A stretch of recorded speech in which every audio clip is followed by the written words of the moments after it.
Avant de commencer cette vidéo, je vais vous définir ce qu'est un malware. Il s'agit d'un logiciel malveillant qui a pour but de nuire à un système informatique. Les virus, vers ou chevaux de Troie en sont des catégories.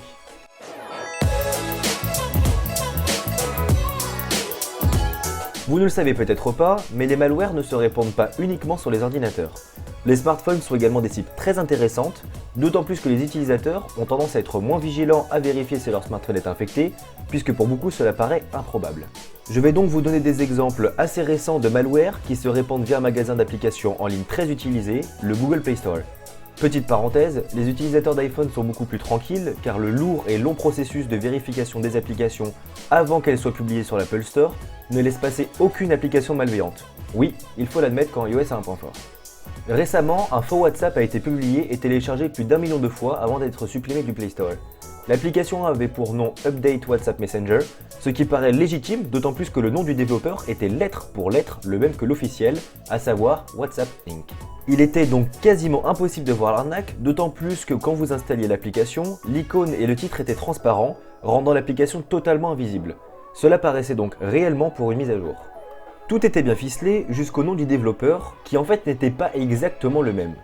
En effet, ce dernier possédait un espace à la fin qui a été rajouté lors de la création du pseudo. Ils se sont servis de l'Unicode, qui est un différent type de codage de texte, pour ajouter cet espace. Le nom était en vérité WhatsApp Inc. %C%AO. Simplement pour l'utilisateur, à l'affiche de la page, il n'y a absolument aucune différence de rendu. Cette application cachait bel et bien un malware, puisqu'elle téléchargeait une autre application en arrière-plan qui vous envoyait des messages WhatsApp vous indiquant qu'il fallait envoyer un SMS bien évidemment surtaxé pour débloquer et réactiver votre WhatsApp. C'est une solution pour les développeurs de l'application de s'auto-rémunérer très facilement. Toujours sur le Play Store, il y a maintenant un autre malware nommé Bangbot qui se cache dans de nombreuses applications. Ce Bangbot est présent essentiellement dans des fausses applications de lampe torche pour le moment. Ce malware s'active lorsque l'utilisateur va se connecter à certains services bancaires depuis son smartphone et va enregistrer tout ce que tape l'utilisateur sur son clavier. Il peut même intercepter les SMS envoyés par la banque qui contiennent les codes temporaires de confirmation demandés lors d'actions spécifiques ou transactions financières.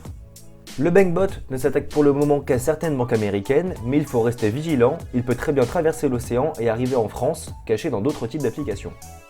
Je vous invite donc à être vigilant lorsque vous installez des applications, jetez un coup d'œil aux notes et commentaires laissés par les utilisateurs. Si vous voyez que beaucoup sont négatifs, cela ne vaut pas le coup de prendre le risque. Il est également important de télécharger l'application Malwarebytes qui va vous permettre de scanner l'ensemble des applications de votre téléphone afin de détecter si certaines d'entre elles possèdent un malware. Merci à tous d'avoir regardé cette vidéo et je tiens également à remercier les personnes qui laissent des commentaires plus que positifs, ça encourage énormément. Sur ce, à la semaine prochaine, ciao!